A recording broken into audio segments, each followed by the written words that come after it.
बिस्मिल्लाहिर्रहमानिर्रहीम। अस्सलाम वालेकुम नाज़रीन, फरवाज एनबी न्यूज़ के प्लेटफॉर्म से मैं आपका मेज़बान नवाज़ भुट्टो आपकी खिदमत में हाजिर।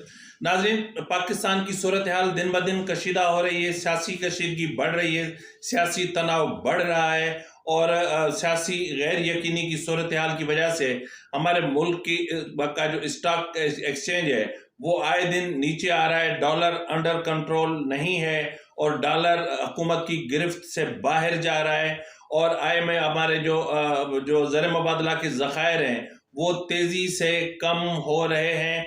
और इसमें कोई शक नहीं कि जब हमने एटमी धमाके किए थे और पाकिस्तान पर पाबंदियां आयद की गई थी तो उस वक्त हमारे जो ज़र मुबादला के ज़खायर थे वो 50 करोड़ तक आए थे, लेकिन फिर भी हमने सर्वाइव किया। लेकिन उस सर्वाइवल के लिए हमने कितनी बड़ी जंग लड़ी और कितना बड़ा हमने कुर्बानियां दी, इस कौम ने कितनी कुर्बानी दी, ये किसी से कोई ढकी छुपी बात नहीं है।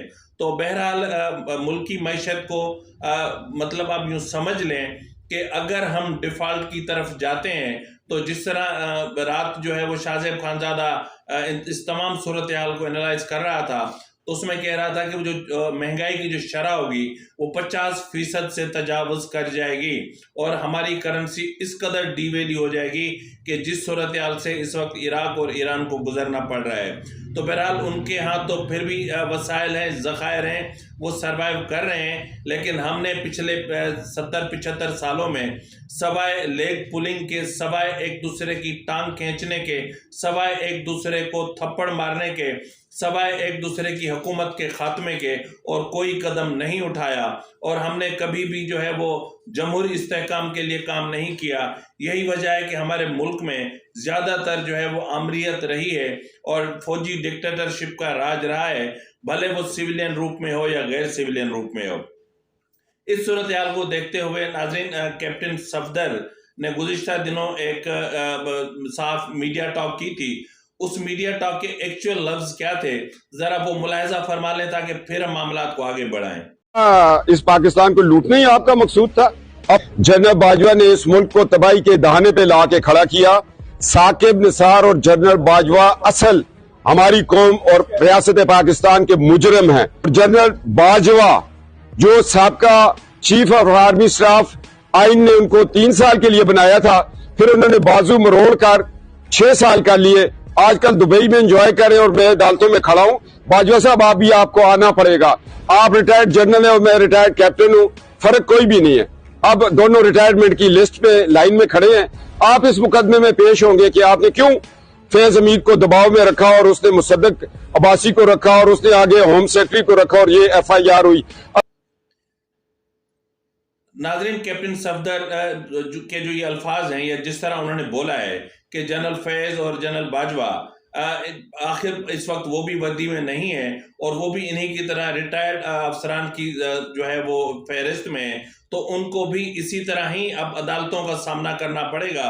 अब उनको कानून अदालत के कटहरे में किस तरह लाकर खड़ा करता है। उन्होंने जो गैर आइनी इकदाम किए, उन इकदाम की वजह से मजीद सूरत हाल कहाँ तक पहुँचेगी ये तो अल्लाह की ज़ात ही बेहतर जानती है।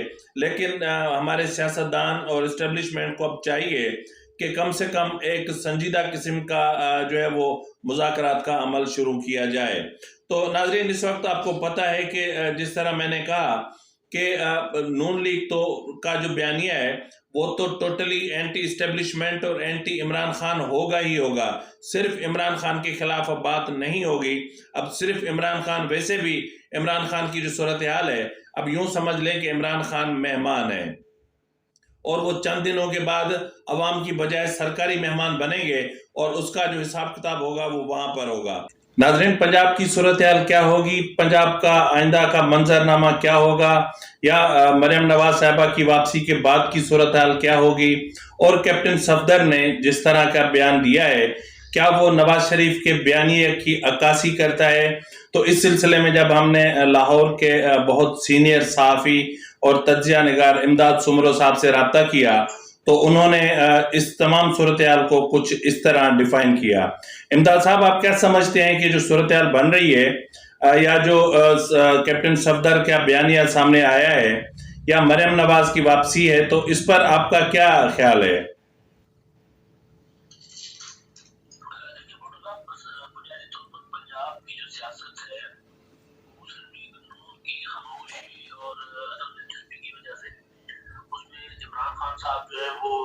अकेले खिलाड़ी नजर आ रहे थे अब तक। अब जब मुस्लिम लीग नून उसमें इंटरेस्ट लेगी, मरियम नवाज साहिबा की वापसी थी जो पहले कहा गया था कि 22 को आएगी, अब वो तारीख तब्दील हो गई है, 29 जनवरी को उनका है वापसी का प्रोग्राम।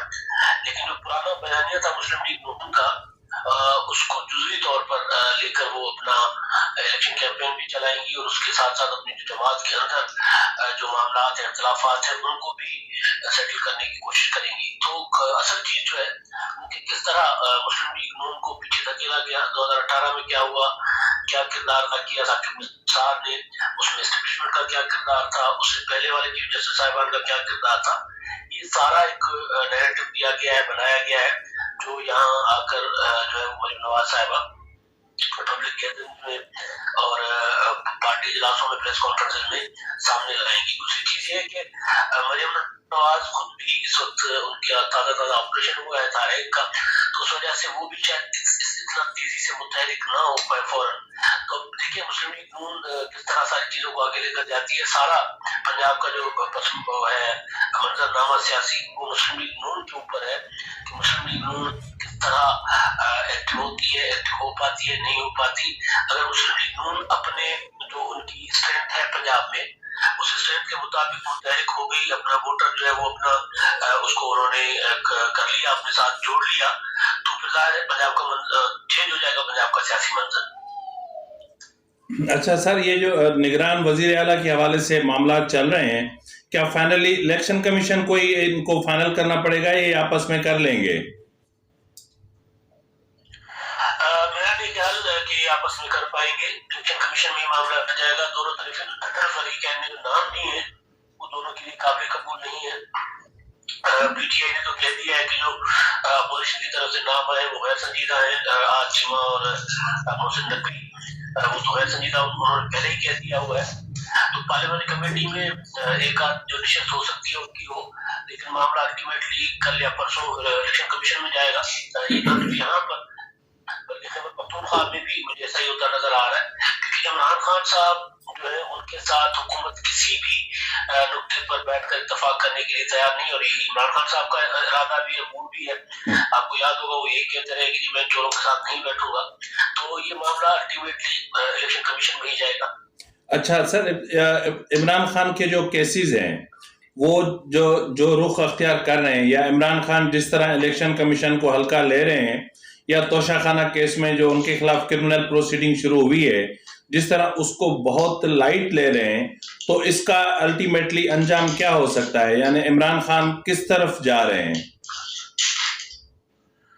देखिए, अगर कोई मुकदमात होते हैं तो उसका दानिशमंदाना और अक्लमंदाना फैसला ये होता है कि उन मुकदमात को अदालतों में फेस करके उनको, अगर आपको लगता है कि मुकदमात ठीक नहीं है तो उनको वहीं खत्म करवाना चाहिए, और वो आपका पीछा करते रहते हैं। यही गलतियां माजी में नवाज शरीफ साहब ने की हैं। इन दोनों के मुकाबले में, इमरान खान और नवाज शरीफ के मुकाबले में आप देखें, आसिफ जरदारी साहब जो है या पीपुल्स पार्टी के जो लोग थे, उन्होंने हर एक मुकदमे का सामना किया और फिर ठीक या सही, गलत या सही तरीके से अदालतों के जरिए ही मुकदमात खत्म हुए। तो ये नहीं हो सकता कि अगर आपके ऊपर एक मुकदमा बना है, चाहे वो तोशाखाना का है, चाहे फॉरेन फंडिंग है, चाहे खुदमकी का मुकदमा है, उसमें आप अदालतों में ना जाए और घर बैठ जाए और छोटी अदालत की जो कार्रवाई के खिलाफ बड़ी अदालत से आप स्टे ले लें। आप स्टे कितना ले सकते हैं, कब तक आप स्टे पे चल सकेंगे? इमरान खान साहब के लिए सबसे बड़ा खतरा जो है वो अदालतों से, और उसमें भी खान साहब का अपना जो एटीट्यूड है कि अदालतों का सामना नहीं करना। इलेक्शन कमीशन अगर बुलाती है तो खान साहब जाकर हाई कोर्ट से स्टे ले लेते हैं। अगर जो बैंकिंग कोर्ट को ऑर्डर करते हैं तो इमरान खान साहब अदालत चले जाते हैं, दूसरी अदालत FIA इंक्वायरी के लिए तलब करती है, इमरान साहब उसके खिलाफ स्टे ले लेते हैं। स्टे ज्यादा देर नहीं करेंगे, क्योंकि स्टे कार्रवाई के खिलाफ, स्टे समाज के खिलाफ, तो समाज से अदालत कब तक रोके रखेगी? तो इमरान खान साहब को अल्टीमेटली अभी टहरियान का मामला जो है, उनकी जो साहबजादी हैं जिनको उन्होंने डिक्लेयर नहीं किया, उनका मामला है, वो मामला अदालतों में आज उसकी भी कोई अदालत में समाप्त हो जाती। ये मामला जो है इमरान खान साहब का पीछा करेंगे। इमरान खान साहब बच नहीं पाएंगे जब तक अदालतों का सामना करके मुकदमा खत्म नहीं करवाते। अच्छा अंदाज साहब, आखिरी सवाल मेरा ये होगा कि गुज़िश्ता शब जिस तरह असद कैसर ने कहा कि इंतखाबात से पहले عمران خان گرفتار ہو جائیں گے. تو کیا ایسے آپ کو معاملات نظر آ رہے ہیں؟ کیونکہ ان کو تو ہمیشہ عدالتوں سے فیور ملتی رہی ہے.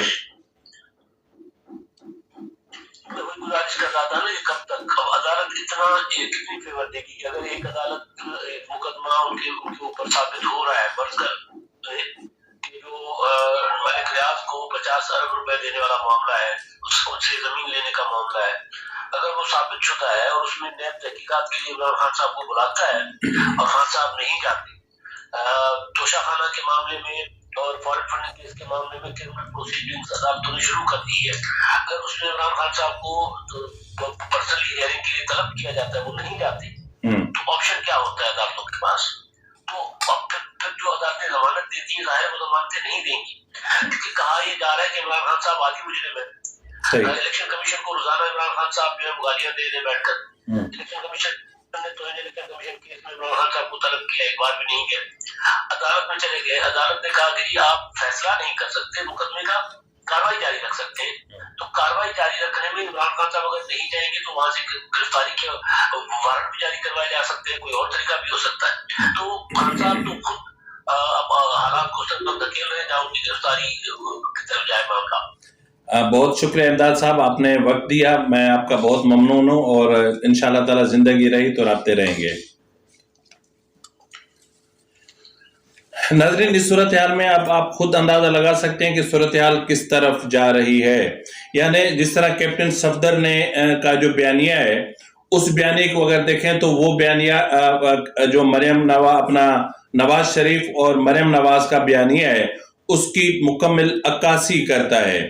یعنی اب جو ایم کیو ایم کا اپنا پی ایم ایل این کا بیانیہ ہوگا یقیناً وہ اینٹی اسٹیبلشمنٹ ہوگا. یعنی جوڈیشری میں جو ان کے ساتھ مظالم ڈھائے گئے, میرے خیال میں یہ تنہا جو ہے وہ نون لیگ کا بیانیہ نہیں ہونا چاہیے, بلکہ یہ متفقہ طور پر پی ڈی ایم کا بیانیہ ہونا چاہیے, کیونکہ جو اپنا عدالت گردی کا جو شکار ہیں وہ صرف نواز شریف یا پی ایم ایل این نہیں رہی ہے, بلکہ سب سے زیادہ نون لیگ اس کی شکار رہی ہے. جس طرح آپ کو یاد ہوگا کہ فریال تالپور کو ہاسپٹل سے آدھی رات کو گھسیٹ کر لے جا کے جیلوں میں پھینک دیا گیا تھا, تو یہ معاملات کوئی مذاق نہیں ہے, اور یہ معاملات کوئی ایسے نہیں ہے کہ جن کو اتنی آسانی سے بھلایا جا سکے. تو بہرحال اب عمران خان کے لیے بہت سارے امتحانات سامنے آ رہے ہیں, اور عمران خان کو سنگین امتحانات سے گزرنا پڑے گا. جس طرح ابھی جو ہے وہ راجن پور کی ایک نشست ہے, یعنی عمران خان کتنی نشستوں سے تنہا انتخاب لڑیں گے. اب راجن پور میں جو اپنا جعفر لغاری صاحب تھے, اب ان کے انتقال کے بعد جو نشست قومی اسمبلی کی خالی ہوئی تھی, اب اس پر بھی عمران خان انتخابات لڑیں گے. جبکہ عمران خان نے جو پہلے 7-8 نشستوں سے انتخاب جیتے ہیں, اب ان میں سے وہ کون سی نشست پر ان کو اڈاپٹ کرنا تھا اور کون سی نشستیں چھوڑنی تھیں. لیکن بدقسمتی سے عمران خان کا حالت یہ ہے کہ انہوں نے جو اخراجات کے جو تفصیلات تھیں وہ تک جو ہے وہ انہوں نے الیکشن کمیشن میں جمع نہیں کروائیں.